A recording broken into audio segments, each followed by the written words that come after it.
Hello, good morning. Welcome to my YouTube channel and my name is Manju Thakur. और आज हम जिस टॉपिक के बारे में डिस्कशन करेंगे उस टॉपिक का नाम है फीटल सर्कुलेशन। फीटल सर्कुलेशन से पहले मैं आपको कुछ बेसिक पॉइंट बताना चाहूंगी, जैसे कि फर्टिलाइजेशन। कि फर्टिलाइजेशन क्या है? फर्टिलाइजेशन एक ऐसे प्रोसेस है जिसमें कि फीमेल का और मेल का जो है वो स्पर्म, ये दोनों आपस में जब फ्यूजन होते हैं तो उस प्रोसेस को फर्टिलाइजेशन बोलते हैं। फिर जैसे ही फर्टिलाइजेशन की प्रोसेस होती है उसके बाद जो है वो सेल की डिवीजन होना स्टार्ट हो जाती है। सबसे पहले एक सेल की डिवीजन होती है जिसको नाम दिया जाता है जाइगोट। जाइगोट के बाद जो 2 सेल्स डिवीजन होती है जिसका नाम दिया जाता है ब्लास्टोमियर। उसके बाद जो 4 सेल डिवीजन होती है, फिर 8 सेल डिवीजन होती है एंड फिर 16 सेल डिवीजन होती है। 16 सेल्स डिवीजन को नाम दिया जाता है morula. This is the very very important question कि मॉरूला जो है वो कितने सेल्स के डिवीजन को मॉरूला का नाम दिया जाता है। तो हमारा आंसर क्या होगा? 16 सेल। इसके अलावा इसकी शेप से क्वेश्चन पूछा जाता है कि मॉरूला की जो शेप है वो किस तरह की होती है। तो मलबरी शेप जो है वो मॉरूला की देखी जाती है। इसके अलावा पूछा जाता है कि जो 16 सेल डिवीजन है, मतलब कि जो मॉरूला है उसको कितना टाइम लगता है, मतलब उसकी डिवीजन होने के लिए कितना टाइम लगता है। तो हम बोल सकते हैं 3 से 4 डेज तक। अगेन मॉरूला जो है वो मॉरूला तक की जो प्रोसेस है वो फैलोपियन ट्यूब्स में होती है, लेकिन जैसे ही मॉरूला बन जाता है तो उसके बाद फैलोपियन ट्यूब्स में जो पाए जाने वाले सीलिया होते हैं वो उस मॉरूला को कंपेल करते हैं कि ताकि वो यूटेराइन ट्यूब्स में जाए, मतलब कि यूट्रस में जाए और वहां पर जाके वो इम्प्लांटेशन की प्रोसेस करे। जैसे ही 5th डे पे morula as a form of the morula जो है यूट्रस में जाएगा इम्प्लांटेशन होने के लिए। तो इम्प्लांटेशन तो वैसे ही जो मॉरूला की जो आउट कवरिंग होती है जोना हार्डनिंग, तो वो डिसअपियर हो जाती है। ठीक है, तो वो जोना है जिसको कि जोना हैचिंग बोलते हैं। अब मॉरूला जो किस फॉर्म में बन जाता है? ब्लास्टोसिस्ट की फॉर्म में बन जाता है। अब ब्लास्टोसिस्ट जो है वो इम्प्लांटेशन होने से पहले वो 2 टाइप्स में डिवाइडेड हो जाता है, फर्स्ट मास में और सेकंड आउटर सेल मास में। इनर सेल मास जो है वो क्या बनाएगा? एम्ब्रियो बनाएगा। और जो आउटर सेल मास है वो बनाएगा ट्रोफोब्लास्ट बनाएगा। ट्रोफोब्लास्ट मतलब कि जिससे प्लेसेंटा का फॉर्म होगा, और इनर सेल मास जिससे कि एम्ब्रियो का फॉर्म होगा।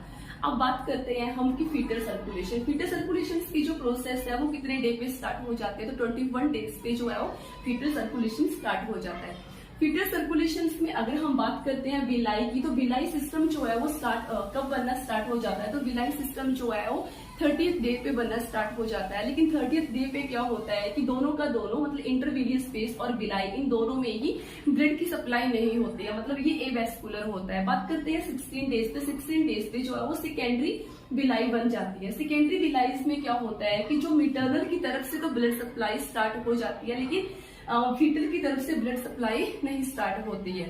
तो 21 डेज पे जो है वो हमारी टर्सरी विलाइस बन जाती है और इसी को हम क्या नाम देते हैं? फीटल सर्कुलेशन का। तो 21 डेज पे जो है वो फीटल सर्कुलेशन स्टार्ट हो जाता है। अब बात करते हैं इंटरविलियस स्पेस और विलाई। इंटरविलियस स्पेस में जो ब्लड है ये किसका है? ये मिटरनल का ब्लड है, मतलब कि ये डेसिडुआ बैसिलस है। डेसिडुआ बैसिलस की तरफ वाला पार्ट है। बात करते हैं विलाइस। विलाइस में किसका ब्लड है? विलाइस में जो है वो फीटल्स का ब्लड है। ठीक है, अब फर्स्ट और इम्पोर्टेंट क्वेश्चंस कि जो इंटरविलियस स्पेस है और विलाई है, अब इन दोनों में जैसे कि मैंने आपको बताया कि मिटरनल का ब्लड और ये फीटल का ब्लड है। ठीक है, कभी भी ड्यूरिंग द इंटरनेटल पीरियड्स कभी भी मिटरनल और फीटल ब्लड कभी भी आपस में मिक्सअप नहीं होता। क्यों नहीं होता? कौन से लेयर्स है, कौन सा आपस में मिक्स नहीं होने देती? तो हमारा राइट ऑप्शन क्या होगा? साइनोसिटोट्रोफोब्लास्ट और साइटोट्रोफोब्लास्ट। साइनोसिटोट्रोफोब्लास्ट जो है वो प्लेसेंटा की आउटर लेयर्स होती है, जबकि साइटोट्रोफोब्लास्ट जो कि ये हमारी साइनोसिटोट्रोफोब्लास्ट है और ये हमारी साइटोट्रोफोब्लास्ट है। साइटोट्रोफोब्लास्ट जो होती है वो इनर लेयर्स होती है प्लेसेंटा की। और तो ये दोनों की दोनों जो है वो फीटल और मिटरनल इन दोनों के ब्लड को मिक्सिंग होने से प्रिवेंट करती है।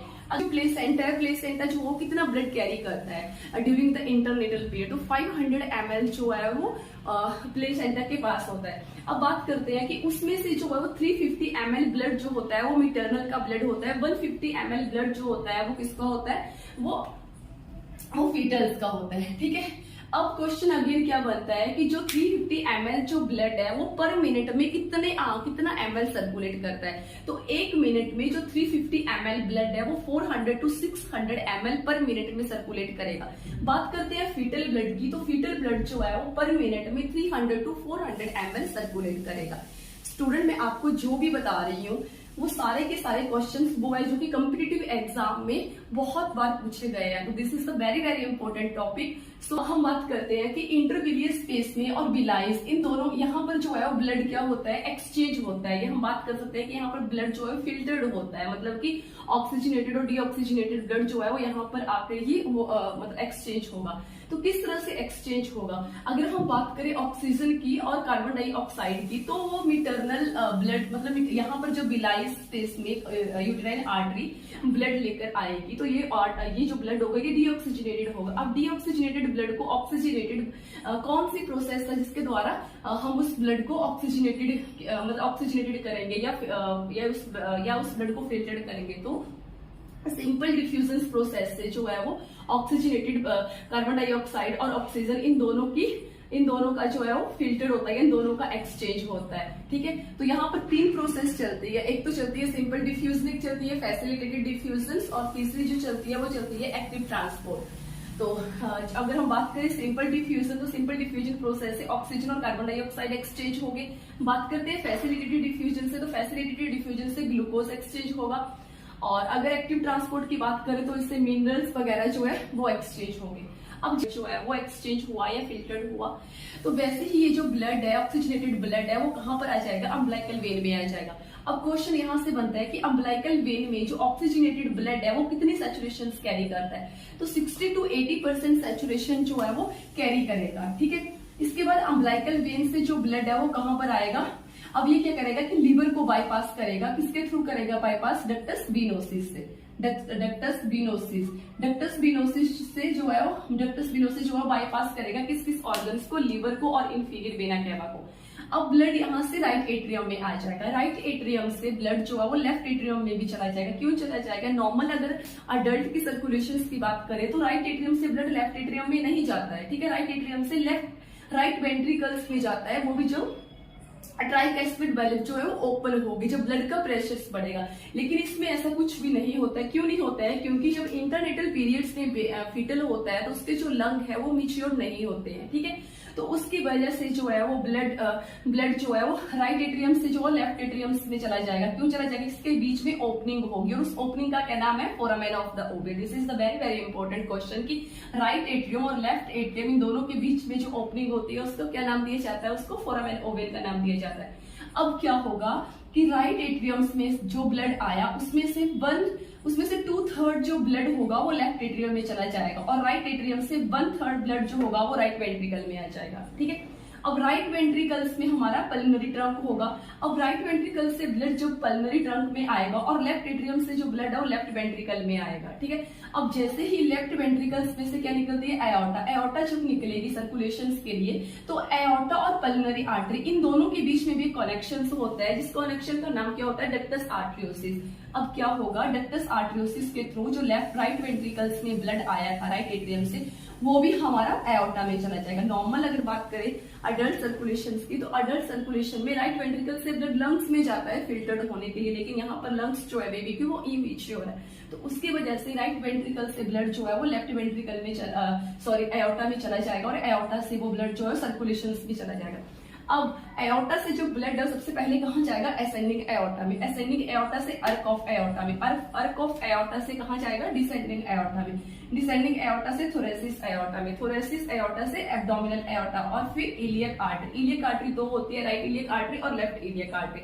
अब इन दोनों में जो है ब्लड चला जाएगा। यहाँ से ब्लड जो हाइपोगैस्ट्रिक आर्टरी में जाएगा, वो भी राइट और लेफ्ट होती है। ठीक है, अब यहाँ से ब्लड जो है वो अम्बिलिकल आर्टरीज में होता हुआ दोबारा से बिलाई सिस्टम में चला जाएगा, किस चीज के लिए, एक्सचेंज होने के लिए, ये हम बोल सकते हैं कि ऑक्सीजनेटेड होने के लिए। ठीक है, क्वेश्चन यहाँ से क्या बनता है कि जब ब्लड जो है वो अम्बिलिकल आर्टरी में पहुंचेगा तो उसमें कितनी सैचुरेशन होगी या वो कितना ऑक्सीजनेटेड होगा, तो ओनली 40 to 60% की उसमें ऑक्सीजनेटेड ब्लड बचा होता है, बाकी का सारा ब्लड जो होता है वो आपस में मिक्सअप हो जाता है। बात करते हैं अगेन इंपॉर्टेंट क्वेश्चंस की कि जो डक्टस जैसे कि मैंने आपको बताया कि डक्टस विनोसिस जो था वो किस चैनल को बाईपास कर रहा था, लीवर को और इंफीरियर वेना केवा को। डक्टस का क्वेश्चन बनता है कि डक्टस विनोसिस जो है वो एट बर्थ फीटस के बर्थ होने के बाद कितने टाइम के बाद जो है वो क्लोज हो जाता है, तो आफ्टर द 1 month के बाद जो है वो फिजियोलॉजिकली जो है वो क्लोज्ड हो जाता है। और क्लोज्ड होने के बाद जो है उसको क्या नाम दिया जाता है, तो इसको नाम दिया जाता है स्टूडेंट लिगामेंटम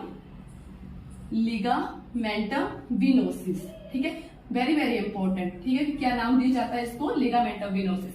अब हम नेक्स्ट बाईपास चैनल की बात करते हैं, फोरामेन ऑफ द ओवेल, जो कि राइट एट्रियम और लेफ्ट एट्रियम के बीच में पाया जाता है। ये ये कितने टाइम के बाद क्लोज होता है, जब बेबी का बर्थ हो जाता है। अगर हम बात अनेटमिकली तो आफ्टर द 1 मिनट ही बंद हो जाते, क्लोज हो जाते हैं। लेकिन बात करें फिजियोलॉजिकली, तो फिजियोलॉजिकली फोरामेन ऑफ ओवेल को क्लोज होने के लिए 1 ईयर्स लगता है। और जब ये क्लोज हो जाता है तो उसको क्या नाम दिया जाता है, तो उसको नाम दिया जाता है ऑफ द ओवेल, ठीक है। अब बात करते हैं कि डक्टस आर्टरियोसिस। डक्टस आर्टरियोसिस किस किस के बीच में कनेक्शन था, तो ये था एओर्टा और पल्मोनरी आर्टरी, इन दोनों के बीच में कनेक्शन था।